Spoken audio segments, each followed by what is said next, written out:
Bismillahirrahmanirrahim. Assalamualaikum warahmatullahi wabarakatuh. Waalaikumsalam. Waalaikumsalam warahmatullahi wabarakatuh. Alhamdulillah, puji syukur atas kehadirat Allah Subhanahu wa taala yang mana telah mengizinkan kita berkumpul di dalam Zoom ini untuk melaksanakan tugas dari dosen tercinta kita.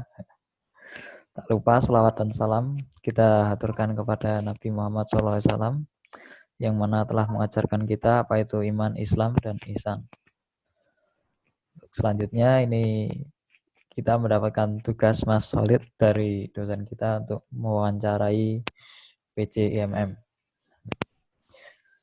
Kepada Mas Solid, waktu dan tempat kami persilahkan untuk memperkenalkan diri. Baik, Assalamualaikum warahmatullahi wabarakatuh. Waalaikumsalam warahmatullahi wabarakatuh. Perkenalkan, saya Khalid Hamzah Prasetya, selaku Ketua Umum Pimpinan Cabang Ikatan Mahasiswa Muhammadiyah Magelang, Cabang Magelang.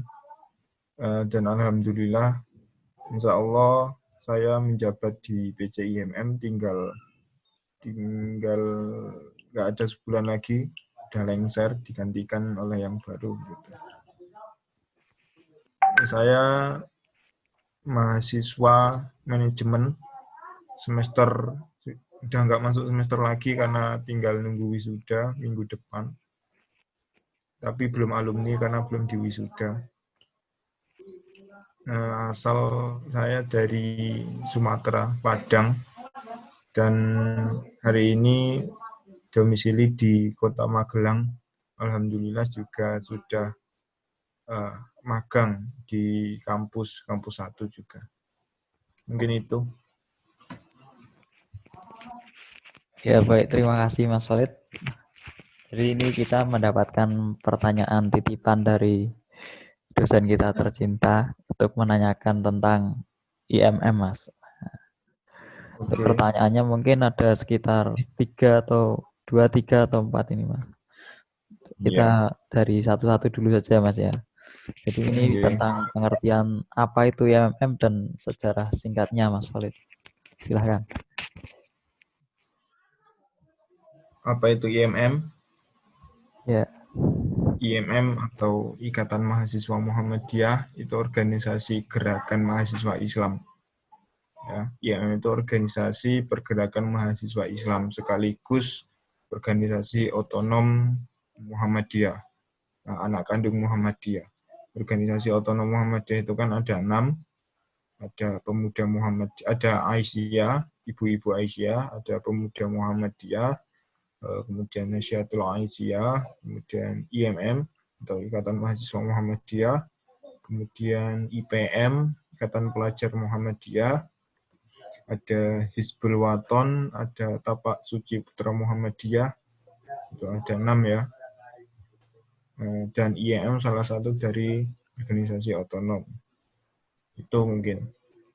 Yang memiliki tujuan mengusahakan terbentuknya akademisi Islam yang berakhlak mulia dalam rangka mencapai tujuan Muhammadiyah.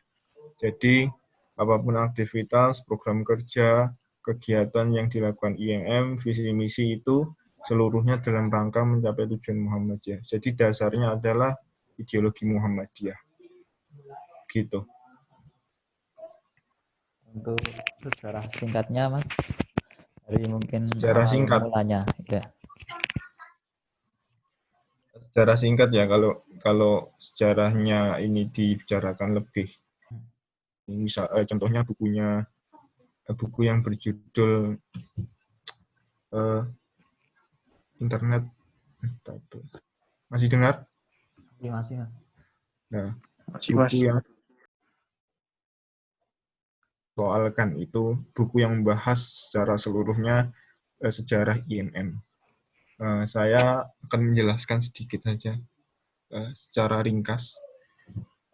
IMM atau Ikatan Mahasiswa Muhammadiyah itu sebenarnya embrionya sudah ada sejak jauh sebelum kelahiran IMM itu sendiri. Pada muktamar seperempat abad pada tahun 1936 itu sudah ada gagasan untuk mendirikan IMM pada saat itu oleh bapak-bapak Muhammadiyah, pimpinan pusat Muhammadiyah. Tapi kendalanya pada saat itu Muhammadiyah sendiri belum memiliki perguruan tinggi. Dan mahasiswa-mahasiswa yang berideologi Muhammadiyah pada saat itu sudah bergabung di organisasi otonom lainnya. Menjelang kelahiran IMM sendiri itu semakin kuat dibahas terkait dengan rancangan didirikannya IMM oleh salah satunya founding father-nya itu Pak Jasman Al-Kindi, kemudian Rosyad Soleh, kemudian Pak Amin Rais itu juga salah satu termasuk dari founding father IMM. Jadi mahasiswa Muhammadiyah sebelum adanya IMM itu bergabung di Pemuda Muhammadiyah, kemudian yang putri di Nasyatul Aisyah atau di Hizbul Waton. Dan banyak pada saat itu juga yang bergabung di HMI atau Himpunan Mahasiswa Islam. Karena dulu Muhammadiyah dan HMI itu punya hubungan yang erat gitu sebelum adanya IMM. Karena pendiri HMI itu juga salah satunya cucu dari Kiai Haji Ahmad Dahlan. Pendiri HMI itu salah satunya. Dan kader-kader HMI banyak juga yang mengisi dari kader Muhammadiyah. Maka Muhammadiyah dan HMI sebelum adanya IMM itu punya hubungan yang kuat. Tapi Pak Jasman Al-Kindi dan teman-temannya itu merasa perlu menghimpun mahasiswa Muhammadiyah tersendiri dengan mendirikan ortom tersendiri khusus untuk Muhammadiyah, untuk kader-kader Muhammadiyah, sehingga dilahirkanlah Ikatan Mahasiswa Muhammadiyah. Nah, faktor yang melatar belakangi itu sama halnya dengan Muhammadiyah sendiri. Ada dua faktor integral yang melatar belakangi berdirinya IMM. Ada internal dan juga eksternal. Kalau internal itu kan berasal dari dalam diri Muhammadiyah itu sendiri. Nah, eksternal berasal dari luar Muhammadiyah atau kondisi umat, problematika umat pada saat itu. Kalau dari internal sendiri tentu motif untuk ingin mengembangkan ideologi Muhammadiyah pada saat itu. Karena karena objek dakwah dari Muhammadiyah itu kan heterogen ya. Masyarakat yang heterogen, ada masyarakat petani, masyarakat pedagang, kemudian masyarakat administrasi, kemudian ada masyarakat intelektual atau mahasiswa. Ini juga kan salah satu objek dakwah Muhammadiyah. Maka sangat sulit bagi Muhammadiyah jika harus mendakwahi langsung ke mahasiswa. Maka perlu didirikan satu perhimpunan khusus di lingkup mahasiswa yang dalam hal ini gerakannya untuk salah satunya untuk dakwah gitu. Itu ada faktor internalnya, ada motif mengembangkan ideologi Muhammadiyah. Siapa lagi faktor internalnya? Itu. Kemudian faktor eksternal, itu banyak faktor eksternal yang melatar belakangi berdirinya Muhammadiyah. Ikatan Mahasiswa Muhammadiyah. Tentu sama halnya dengan Muhammadiyah tadi, adanya bekas jajahan imperialisme. Jadi bekas jajahan yang masyarakat pada saat itu yang masih bodoh, kemudian keterbelakangan itu juga masih ada. Maka bekas-bekas itu yang menjadi salah satu faktornya. Kemudian kondisi umat yang masih terbelakang, kemudian yang paling khusus ini dalam lingkup kampus sendiri, karena pada saat itu pada IMM kan lahir 1964. Nah, itu lagi gencar-gencarnya pemberontakan PKI. Maka mahasiswa pada saat itu juga dijadikan sebagai alat politik juga. Karena umat muslim itu fitnah sana-sini pada saat itu. Jadikan alat fitnah, dan mahasiswa di lingkup kampus itu terpetak-petakkan oleh kepentingan politik. Dan mahasiswa itu dijadikan alat politik. Kemudian kehidupan kampus yang sekuler, kehidupan kampus yang minim adanya pembinaan Islam, itu juga menjadi salah satu faktor eksternal yang melatar belakangi berdirinya IMM. Mungkin itu sejarah singkatnya ya yang dapat saya sampaikan. Baik Mas Solid, terima kasih. Lanjut ke pertanyaan kedua saja ya Mas, untuk mempersingkat waktu. Terus ini Mas, pertanyaan kedua, struktur organisasi yang ada pada IMM itu apa saja Mas? Silakan Mas. Struktur organisasi nggak jauh beda dengan organisasi lainnya, ada ketua, ada sekretaris, ada bendahara. Jadi ketua umum, sekretaris umum, bendahara umum, nggak ada wakil ya. Kemudian langsung bidang-bidang. Kalau di IMM Magelang sendiri ada 10 bidang. PC IMM Magelang itu ada 10 bidang. Ada bidang kaderisasi, bidang organisasi, bidang TKI atau Tabligh Kajian Islam, ada bidang ekonomi kewirausahaan, bidang SBO atau seni budaya dan olahraga, ada bidang SPM, sosial pemberdayaan masyarakat, dan lain-lain.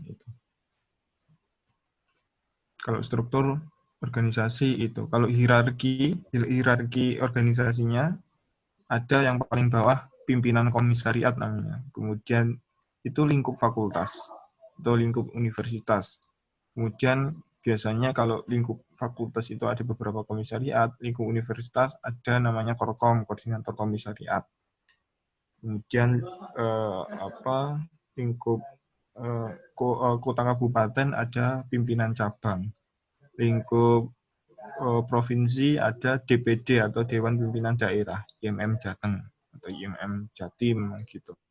Kemudian lingkup nasional ada DPP, Dewan Pimpinan Pusat.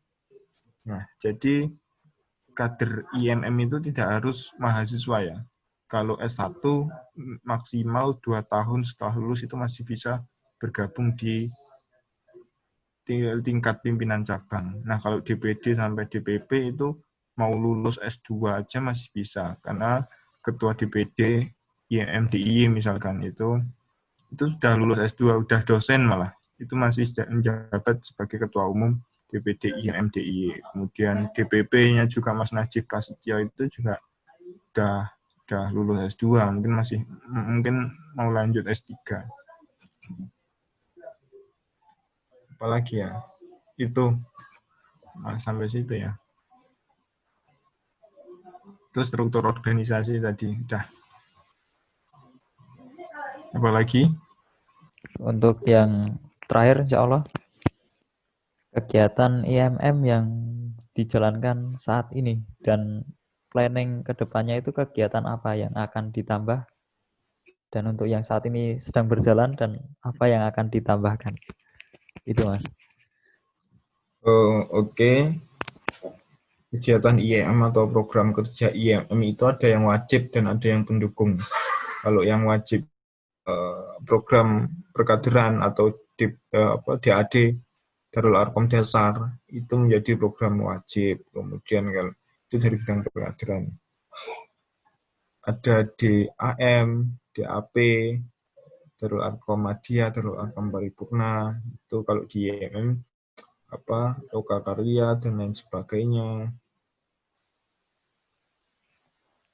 Dakwahnya biasanya juga ada hal-hal yang berkaitan dengan dakwah, bidang SPM, sosial pemberdayaan masyarakat, itu pemberdayaan. Perlu diingat juga pemberdayaan itu hal yang berbeda ya.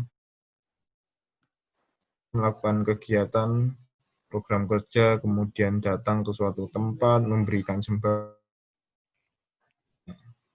satu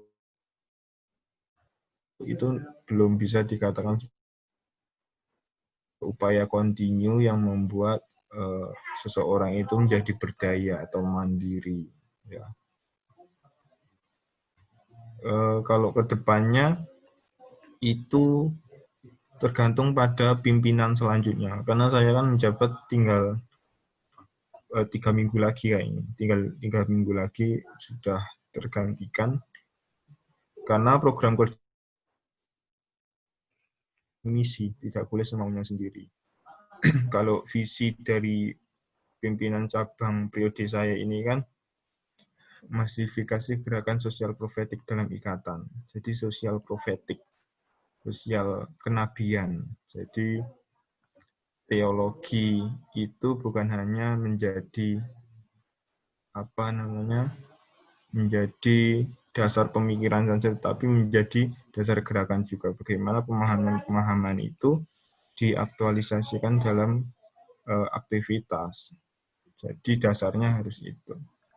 Kalau ke depan ya tergantung pimpinan selanjutnya. Tentu tidak apapun aktivitas itu dalam rangka mencapai tujuan Muhammadiyah. Karena tujuan IMM itu. Ya, karena IMM itu kan punya ada 3 trilogi dan trikompetensi. Ada religiusitas, intelektualitas, dan humanitas. Jadi apa boleh terlepas dari itu semua. Harus berdasar pada 3 itu. Mungkin itu. Diskusi, kemudian bedah buku, diskusi rutin, itu menjadi program kerja wajib kalau bagi kami ya. Kemudian kalau di kami juga ada pengajian keliling, tapi yang jadi narasumber kita sendiri. Itu kan juga melatih skill-skill dari teman-teman kader-kader IMM. Mungkin itu. Oke Mas, terima kasih. Mungkin sudah tidak ada yang ditanyakan lagi nih Mas. Sepertinya. Iya. Kalau sudah ditutup saja. Ya, baik. Mungkin ini sebelumnya boleh nyalakan kamera teman-teman buat dokumentasi. Sebentar saja. Mas Solid, boleh nyalakan kamera sebentar. Ya. Ayo yang lain. Yuk, 1, 2, 3. Oke, terima kasih. Mari kita tutup pertemuan kali ini dengan bacaan kafaratul majlis.